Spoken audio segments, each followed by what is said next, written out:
Ako si Levi Hernandez ng Paliches Manita, Jeepney Operator Driver Association Numahoda. Ako ay nasapi sa akto kay Ka-Efren noong 2008. Sa aking nakita sa kanya mga pinaglalaban tungkol sa transport ay para sa lahat ng mga driver at sa mga operator. Masabi ko sa akto ay isang tunay na kasama at hindi nanghihingi ng kung anumang mga benefit na mga membership para sa galing sa mga association. Bagkus siya ay tumutulong pa sa mga programa ng para sa mga driver at operator. Gusto rin natin matinig yung puro-puro at hikain ng ating puting presidente ng Numahoda, Biliba, o si Mr. Levi Hernandez. Magandang hapon po sa inyo lahat. Lalo na po kay Ka-Efren. Diyan po sa isang gini dyan, sila Yoyo, sila Mateo, Ravi. Nagpapasalamat po kami. Ngayong araw na ito ay naiambag natin ang ating oras at ang ating mga paggandahan ng opisyalis, kaibigan, kasama at mga kamag-anak po ni Ka-Benny at si Ka-Efren po nandito po sa ating salo-salo ngayong tanghali. Sana po, nagaya po ng mga ating pananaw, lalo po nating palakasin ang ating samahan bilang tayo mga inaasahan ng ating mga miyembro at pagtulong-tulungan ba natin ang ating mga darating na araw na panunungkulan. Maraming po salamat. Yun lang po. Ka-Benny, happy birthday. Sana maraming pang birthday na dumating at magtulong-tulong tayo sa ating asosasyon para lalo nating mapaganda. Ang very important si Ka-Benny, hindi ko sa alam mo. Para may nag-aral. Maraming salamat. Yung pinag-aralan ko, sinulong mo lang. Hindi mo na ibinabahani ng kapwa mo. Yung pamilya. Bali wala yung pag-aaral. Oo. Tingin pa para. Kung baka sa ano, ay yung pag-aaral. Pero kailangan, ginagawa ko. Ito, birthday mo ito. Hindi pwedeng niya ka kanina sa utak mo. Nagpapasalamat kami dahil tayo, sama-sama tayo. Maraming salamat kami. Birthday, sana maraming birthday at tumalang tayo. Sila yung ba't nilalaman na rin? Sa nila ko lang.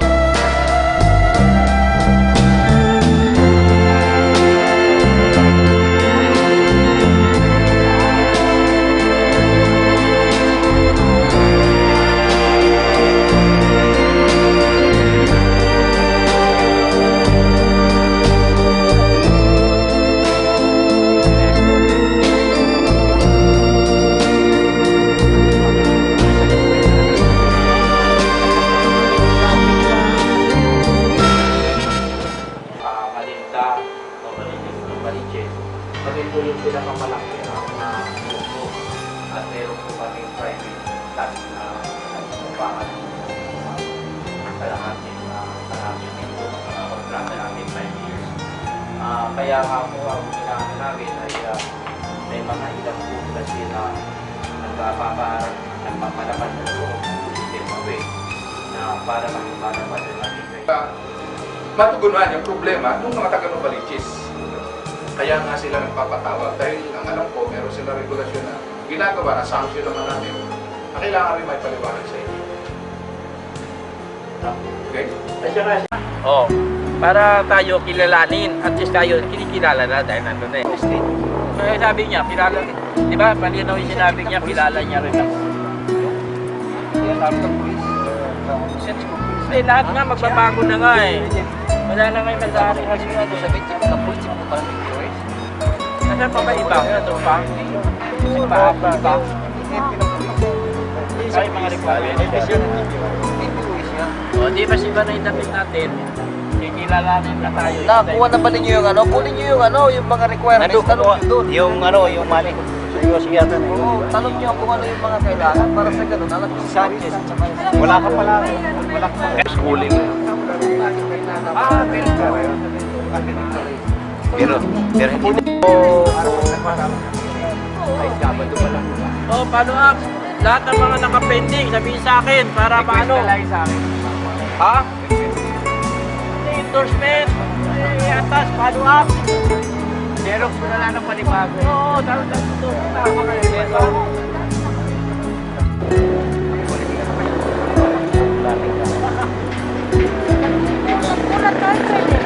Inaayos natin, di ba pare?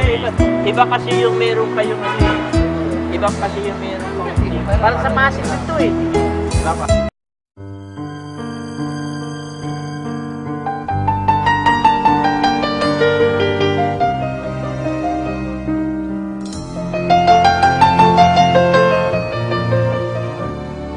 Ng mga kumpanya ng langis, pero tayo po'y nabigo muli dahil wala naman pong ipinakakita o tinatawag na pinaliliwanag sa atin kung talagang totoo na dapat tumaas ng presyo ng langis o hindi kaya ay bumaba. Ay ang opisina ay sa Ortigas.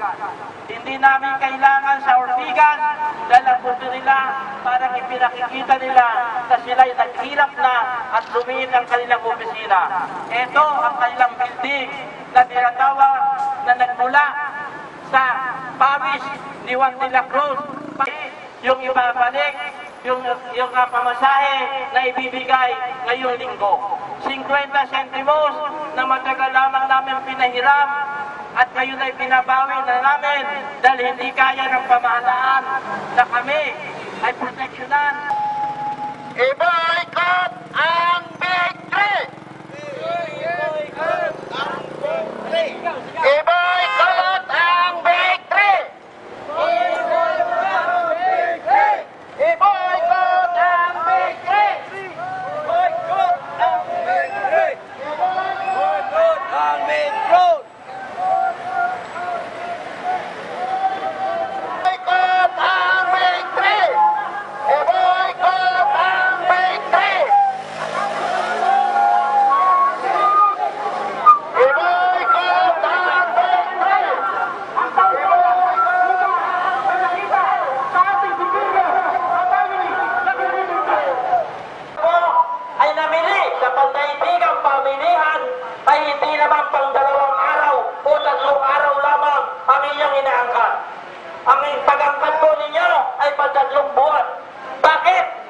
Kapag ka nagtaas ng presyo ng bili sa pandaigdigang pamilihan ay sinasabayan ninyo ng pagbaba. Samantalang alam naman ninyo na binili naman ninyo ng mura yun. Kaya tayo ay lalo kami na lumulugtog sa kahirapan.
Osi. Pangalan mo bilang halal na yung posisyon. Ng Nomahoda Acto. Ay taimtim na nanunumpa.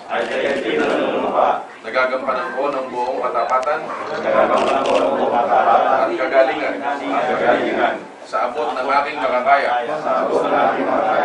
Ang lahat ng tungkulin. At mga pananagutan iniatang sa akin. Na aking igagalang at ipagtatanggol. Ang saligang batas ng samahan. Nasusunduin ko ang mga kinapaukulan. At may kapangyarihan ng Republika ng Pilipinas. At kusang loob kong tatanggapin. Ang mga tungkulin ito. Ang walang pag-aalinlangan at sa ikagaganda. At ikaayos ng aming samahan. At nubayan na ako ng buong may kapatid. Mabuhay ang mga Honda.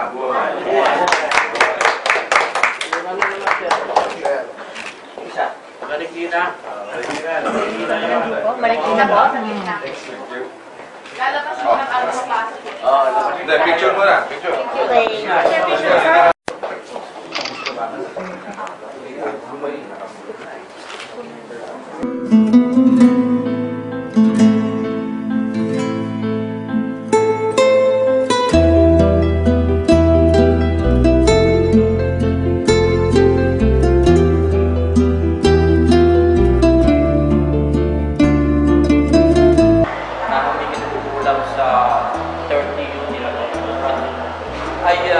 Naging bahagi rin naman kayo doon sa part ng pakunuan. No? Pero ang naisip namin ay kayo ay lumabas at kayo ay kumuha ng ibang asosasyon na napili na sa observasyon ninyo at sa pag-aaral ninyo mas nakakaputi sa inyo at hindi kayo naliligayahan dito sa part ng aming kalakaran. Ngayon, kami naman open doon sa ganung sitwasyon eh. Hindi naman tayo lumalabas ng pagkagano ng sistema. Parang ang lumalabas ay pagkaaway na tayo o nagmumurahan tayo sa gitna ng kalsada. Hindi gano'n ang akto. Ang aming idea ganito, alam din naman nung simula nung kayo ay lumabas at kayo ay sumama doon sa isang asosasyon, ang ibig sabihin, tumitiwalag na bilang kasabi namin. Diba? Ibig sabihin, ay ikaw ay malas at walang tumigil at walang tumigil. No? So sa parte ng prinsipyo ng idea ninyo. Ngayon, alam din naman natin na tayo ay umuupa. At sa pangalan ng asosasyon na inalisa ninyo. At bilang katunayan ay bumastos tayo at pinabayaran pa namin na may pumula sa kalahating milyon ng kontrata sa mga magitan ng kagandahan ng ating samahan nang hindi tayo makapag-traffic sa labas ng kalsada. Ang sa issue ng pagkuha ng pasahero. Halimbawa natin, dating kalakaran, walang nawala. Kung sila nauna, sila sunod ka, etc. Kung ano yung kalakaran sa looban, ang pagsasamahan lamang natin yung kalakaran ng samahan, doon lamang ka sa terminal dahil yung pagkuha ng pasahero. Yung parte na tinatawag ng ikaw, yung parte na tinatawag natin na ano na ang kalakaran ng isang parte ng samahan, pagkat yun. Doon lamang tayo magsasama para hindi tayo nakakalat doon sa parte ng kalakaran sa looban ng terminal dahil alam naman natin na may obligasyon tayo na doon. Doon tayo pumunta. At yung sinasabi natin na nag-take away ng iwalay sa amin, ng pagod ng rekta, yun lamang ang pwede namin tanggapin. Hindi na kayo kailangan maghila pa ng ibang asosasyon para isama natin doon. Ano ang documentation natin? Meron naman tayo sa kabilang handaro ng terminal sa parte ng Piston pare. Nakapwede na doon yung isama natin. Kasi dalawang kasamahan kasi yung parte ng gusto ninyo pinakikiusap nyo. Hindi naman yung talagang way ng umalis doon sa tropa namin. Yung tropa namin umalis, pwede namin tanggapin na sila mismo ay kumuha ng pasahero kung lahat ng kalakaran sa looban ng terminal, doon lang tayo magsasama. Yung butaw, etc., wala kami pakailan. At least malinaw yun, no? Wala kami. Yung part ng bayan ng terminal, kada alis, normal yun. Gumamit kayo ng terminal eh. Terminal yun eh. Hindi pwedeng ano yun. Hindi na mapasok sa ano yun. Yan may binabayaran. Yun sabi. Kaya nakikita namin ay solution yun. Yung sinasabi naman natin kahit na doon sa kabila, kami rin yung nakakontrata eh. Kami rin yung nagbabayad ng kasi kalahating dito yung binayad namin eh. Kami yung naglinis, kami yung nagtambak, etc. eh. Kaya yung malabas, hindi naman kami marami. Open kayo na walang pasahero. Hindi tayo yung sasabihin natin na hindi na natin vendor yan eh. Hindi. Mauna pa nakasalang doon. Pag naman ito, siya. First come, first serve na walang paparilin. Yan yung sinasabi namin na para naman matapos na. Dahil siyempre, ay kaya naman ay parehong mahal ng aming pamahalaan at gusto tayo na natin pagbigyan. Kaya lumalabas yung sinatawag na medyo malabo na magtulungan natin, magsalubong. Kaya pag nagsalubong tayo, walang masama. No? Yun lang ang amin. Pero ay kami ay pamayag sa inyo na umunay kayo sa aming samahan at alam namin na mas malanay yung namin ay wala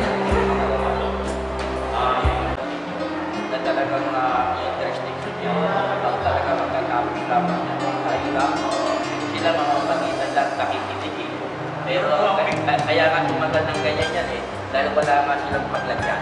Yun na ang pinaliliwanag mo sa kanila. Kapag ito kayo nagluto, yun ang pinaliliwanag mo sa kanila. Mukhang kailangan kayo na makakaluto.